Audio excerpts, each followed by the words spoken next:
Bonjour à tous, j'espère que vous allez bien. Je vous retrouve depuis la belle ville de Paris, capitale arabe, capitale africaine. Mais ce n'est pas de ça dont je voudrais vous parler. Je voudrais vous parler de la récente sortie de M. Harrison Ford au Festival de Cannes qui nous dit qu'il faut qu'on se bouge les fesses, pour ne pas dire autre chose, pour sauver la planète. Bon, merci M. Harrison Ford, merci de nous rappeler nos responsabilités. On n'avait pas besoin de vous pour le faire. D'autant plus que l'argumentaire développé est tout à fait dangereux. Il nous dit la science ne se trompe jamais, la science a toujours raison, la science a le dernier mot. C'est absolument faux. C'est absolument faux. La science est un débat permanent. La science change de consensus régulièrement. La physique, l'électronique en 2023 n'a rien à voir ou pas grand-chose avec l'électronique des années 50 du transistor. Les thèses enseignées dans les écoles, dans les facultés de sciences des années 50, en électronique notamment, sont fausses du point de vue d'aujourd'hui. Pareil pour la médecine. Rappelez-vous, l'amiante. L'amiante était scientifiquement approuvée jusqu'aux années 60-70. Le napalm a été approuvé scientifiquement jusqu'à son interdiction dans les années 70. La science n'est pas du tout monolithique. La science, ce n'est pas une religion.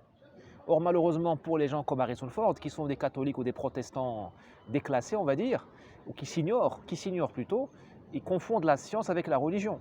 Il y a un tel besoin aujourd'hui de religion, parce que nous avons fermé les églises et nous avons dit que les prêtres étaient pédophiles, donc personne ne se rend auprès d'eux, que les gens se rabattent sur la science. Or, la science n'a pas le rôle d'une religion. Vous voulez croire, vous allez lire le Coran, la Bible, la Torah, ou que sais-je. Mais ce n'est pas la science de vous donner un credo, ce n'est pas son job. Ensuite, c'est au nom de la science que nous avons commis tellement de crimes. Hitler a tué les Juifs au nom de la science, il n'a pas fait au nom de la Bible, au nom de la science. Mengele, tout ça, c'était des scientifiques, des médecins. Il y avait au niveau des camps de concentration allemands, il y avait de grands docteurs en droit, sciences juridiques. Ce n'étaient pas des plaisantins, ce n'étaient pas des analphabètes, l'équipe autour d'Hitler. Les Américains, ils ont inoculé, je crois, la syphilis à des gens de l'Amérique du Sud, de l'Amérique centrale dans les années 50, au nom de la science, puisque la science est expérimentale. Tellement de crimes ont été commis au nom de la science. Rabelais le disait, science sans conscience n'est que ruine de l'âme. Bien sûr, la science aujourd'hui, oui, rappelez-moi, la science a donné l'eugénisme.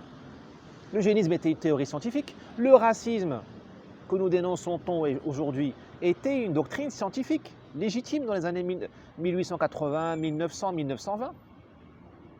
Il a justifié la colonisation, justifié scientifiquement. Le marxisme était scientifique. 100 000 ans de mort. 100 000 ans de mort, s'il vous plaît, au nom d'une doctrine dite scientifique. Vous voyez ce que je veux dire ? Vous voulez sauver le climat, très bien, mais pas n'importe quoi. Bon, après que M. Harrison Ford ait des jeeps et des jets privés, tout ça, bon, ça c'est l'être humain, ça c'est pas très grave, parce que ça, nous sommes tous compliqués, nous avons tous des zones d'ombre. Moi, ça ne me gêne pas qu'il y ait des jets privés. Bon, moi aussi je suis contradictoire de temps en temps. Ce qui me gêne, c'est cette espèce de fanatisme low cost.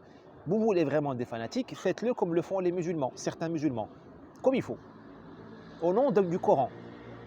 Ne soyez pas des travestis du fanatisme, des fanatiques travestis. La science n'a rien à voir avec ça. Allez, à bientôt.